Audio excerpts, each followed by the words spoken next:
વિદ્યાર્થી મિત્રો, ભારત સ્થાન ભૂસ્તરીય રચના અને ભૂપૃષ્ઠ એ એક, એમાં પાઠ 13 ધોરણ 9 અને ભાગ 2. એમાં ભાગ 2માં જતાં પહેલાં આપણે ભાગ 1ની અંદર આપણે શું શું જોયું? તો એના ભૂપૃષ્ઠની રીતે એના ભાગ ઉત્તર દક્ષિણ, વચ્ચે મધ્યમાંથી ભારતના મધ્યમાંથી કર્કવૃત પસાર થાય છે.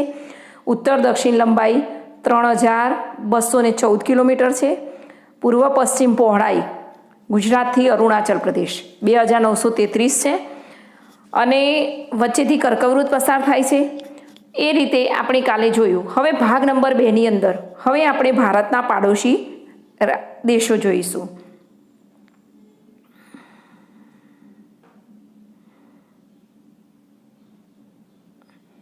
દક્ષિણ એશિયામાં ભારતનું એક મહત્વપૂર્ણ સ્થાન છે.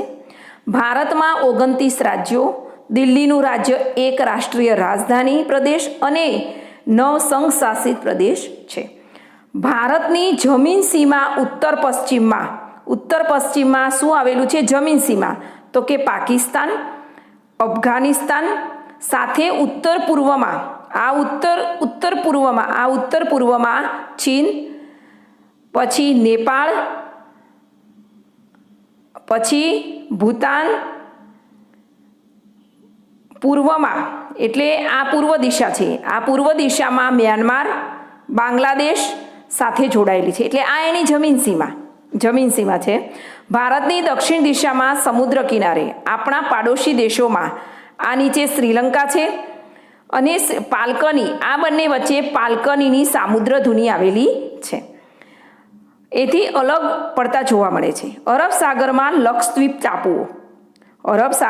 લક્ષદ્વીપ ટાપુઓ આવેલા છે. જ્યારે બંગાળાની ખાડી અને એની અંદર અંદમાન નિકોબારના ટાપુઓ આવેલા છે. ભારતનો દક્ષિણનો છેડો છે ત્યાં ઇન્દિરા પોઈન્ટ વર્ષ 2004માં આવેલ સુનામીમાં જળમગ્ન થઈ ગયો હતો. આ સાથે અંદમાન નિકોબારના કેટલાક ટાપુઓ સમુદ્રમાં ડૂબી ગયા હતા. હવે આપણને પૂછાય કે ભારતના રાજ્યો કેટલા? તો કે 29. એનું કેપિટલ સ્ટેટ દિલ્હી 1 અને એના સંઘશાસિત એટલે કેન્દ્રશાસિત પ્રદેશો તો કે 9. હવે ભારતની જમીન સીમા ઉત્તર પશ્ચિમમાં કયા દેશો? તો કે પાકિસ્તાન અને અફઘાનિસ્તાન. ઉત્તર પૂર્વમાં ચીન, નેપાળ અને ભૂતાન અને પૂર્વમાં મ્યાનમાર અને બાંગ્લાદેશ. અને ભારતની દક્ષિણે તો સમુદ્ર કિનારાની લાઈન, એમાં શ્રીલંકા અને માલદીવ આવેલા છે. ભારત અને શ્રીલંકા પાલકની, સામુદ્રધુની અને મન્નારના આખા દ્વારા જુદી પડે છે. હવે અરબ સાગરમાં કયા ટાપુ આવેલા છે? તો કે લક્ષદ્વીપ અને બંગાળાની ખાડીમાં અંદમાન અને નિકોબાર. હવે સુનામીમાં જળમગ્ન ક્યારે થઈ ગયું હતું ઇન્દિરા પોઈન્ટ? 2004માં. એટલે અંદમાન નિકોબારના કેટલાક ટાપુઓ સમુદ્રમાં ડૂબી ગયા હતા.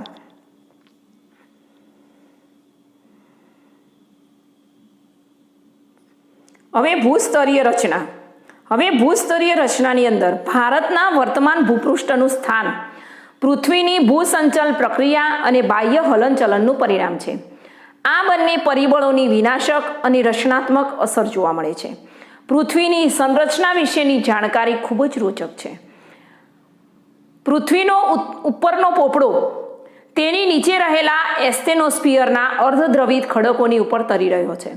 પૃથ્વીના પેટાળમાં થતી કિરણોત્સર્ગી પ્રક્રિયાને પરિણામે ગરમી ઉદ્ભવે છે, જે દ્રવિત ખડકોમાં સંવહનિક તરંગો ઉત્પન્ન કરીને ભૂસપાટી તરફ જવાનો પ્રયત્ન કરે છે. ભૂકવચ તરફ ઉદ્ભવતા તરંગો દ્વારા ઉપરનું પડ ફાટીને મોટા મોટા ટુકડામાં વિભાજિત થઈ જાય છે, જેને મૃદાવરણીય પ્લેટ, લિથોસ્ફિરિક પ્લેટ કહે છે. હવે આવી મુખ્ય 7 પ્લેટો છે. 7 પ્લેટો છે એટલે અહીંયા આપેલી છે. એ ખંડોના નામ ઉપરથી આપેલી છે. ખંડો અને મહાસાગરના નામ ઉપરથી છે. તો પહેલી છે પેસિફિક પ્લેટ. તો પેસિફિક પ્લેટ ક્યાં આવી? તો કે આ પેસિફિક પ્લેટ ક્યાં આવી? તો કે આ છે પેસિફિક પ્લેટ. પછી ઉત્તર અમેરિકન પ્લેટ તો કે આ રહી. પછી દક્ષિણ અમેરિકન પ્લેટ આ. હવે યુરેશિયન પ્લેટ કઈ? તો કે અહીંયા.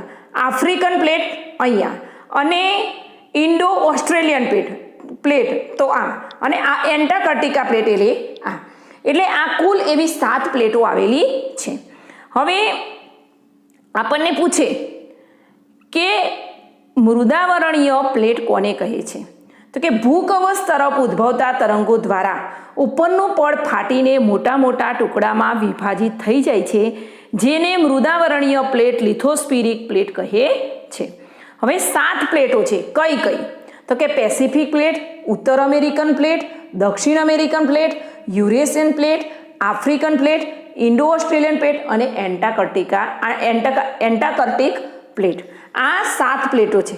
બરાબર. હવે આપણે આગળ જોઈશું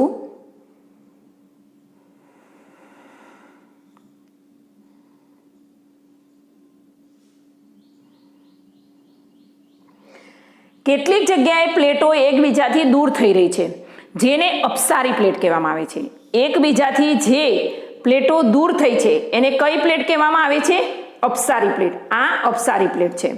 હવે જ્યારે કેટલીક એકબીજાની નજીક આવી રહી છે એટલે કે આ અભિસારી પ્લેટ છે. અપસરણ અને અભિસરણની ક્રિયાથી ભૂપૃષ્ઠ પર સ્તરભંગ અને ઘેડીકરણ થાય છે. આ પ્લેટની ગતિવિધિઓ થકી લાખો વર્ષો દરમિયાન ભૂમિખંડોના આકારો અને સ્થાનફેર પણ થયા છે. એકબીજાથી વિપરીત દિશામાં ખસી જવાની આ પરસ્પર પ્રતિક્રિયા જ પૃથ્વીની બધી ભૂકંપીય અને જ્વાળામુખીય ક્રિયાઓ માટે જવાબદાર છે. સરકતી કે ખસતી આ પ્લેટો જ્યાં એકબીજા સાથે ટકરાઈ રહી છે, પર્વત નિર્માણનું કારણ બને છે.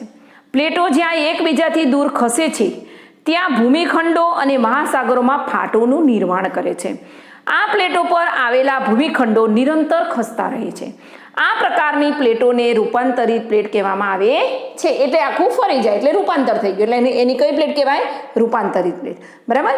હવે ચલો આપણને કહી શકે અપસારી પ્લેટ કોને કહેવાય? તો કે કેટલીક જગ્યાએ પ્લેટો એકબીજાથી દૂર થઈ રહી છે, જેને અપસારી પ્લેટ કહેવામાં છે. એટલે અપસારી પ્લેટ. આમ જ્યારે કેટલીક એકબીજાની નજીક આવી રહી છે એટલે એને કઈ પ્લેટ કહી શકાય? તો કે અભિસારી પ્લેટ કહી શકાય.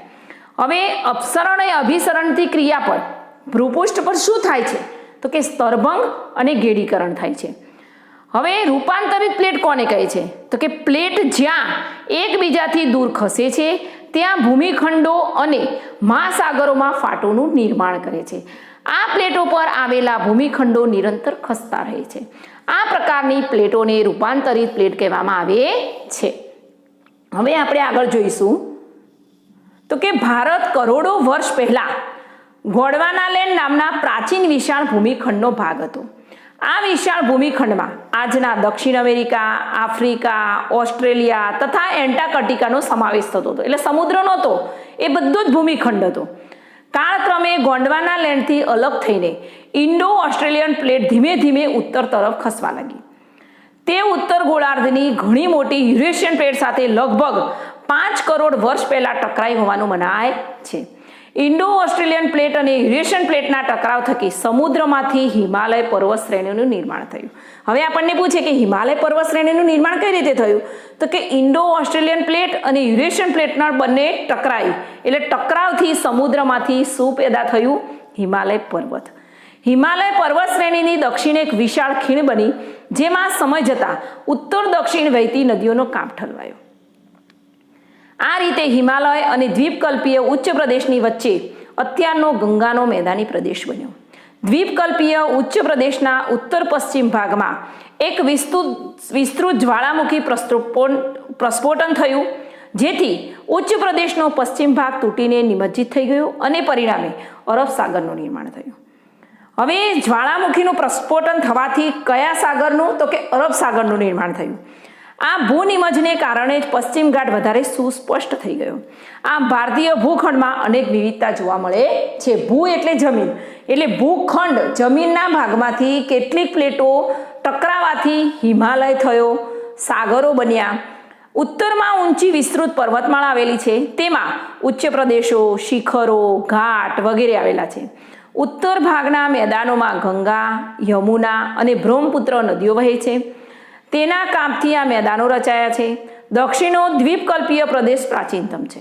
દક્ષિણ ભારતના ઉચ્ચ પ્રદેશની ધાર સ્વરૂપો પૂર્વ પશ્ચિમ છેડા ઉપર તટીય મેદાનો આવેલા છે. આમ ભારત વૈવિધ્યસભર એટલે કે જુદું જુદું ભૂપૃષ્ઠ ધરાવે છે. ચલો આપણને પૂછી શકે કે ભૂમિખંડમાં આજના કયા કયા ખંડો ભૂમિખંડમાં એક જ સીમા પર હતા, એટલે કે એની કોઈ દરિયાઈ સીમા હતી નહીં, દરિયો હતો નહીં વચ્ચે. તો કયા કયા? દક્ષિણ અમેરિકા, આફ્રિકા, ઓસ્ટ્રેલિયા અને એન્ટાર્કટિકા. હવે કઈ કઈ બે પ્લેટો ટકરાવાથી હિમાલય પર્વત શ્રેણીનું નિર્માણ થયું? તો કે ઇન્ડો ઓસ્ટ્રેલિયન પ્લેટ અને યુરેશિયન પ્લેટ. હવે હિમાલય પર્વત શ્રેણીની દક્ષિણે એક વિશાળ ખીણ આવેલી છે, તે સમય જતાં ઉત્તર દક્ષિણ વહેતી નદીઓનો કાપ ઠલવાયો. હવે અરબ સાગરનું નિર્માણ કઈ રીતે થયું? કે ઉચ્ચ પ્રદેશનો પશ્ચિમ ભાગ તૂટીને નિમજ્જિત થઈ ગયો અને પરિણામે અરબ સાગરનું નિર્માણ થયું. એટલે આમાં દ્વીપકલ્પીય ઉચ્ચ પ્રદેશના ઉત્તર પશ્ચિમ ભાગમાં એક વિસ્તૃત જ્વાળામુખી પ્રસ્ફોટન થયું, જેથી ઉચ્ચ પ્રદેશનો પશ્ચિમ ભાગ તૂટીને નિમજ્જિત થઈ ગયો અને પરિણામે અરબ સાગરનું નિર્માણ થયું. હવે ઉત્તરમાં ઊંચી વિસ્તૃત પર્વતમાળાઓમાં શું શું આવેલું છે? તો ઉચ્ચ પ્રદેશો, શિખરો અને ઘાટ. ઉત્તર ભાગના મેદાનમાં કઈ કઈ નદીઓ વહે છે? તો કે ગંગા, યમુના અને બ્રહ્મપુત્રા. હવે આ ધોરણ 9નો આપણો પાઠ 13 અહીંયા પૂરો થાય છે.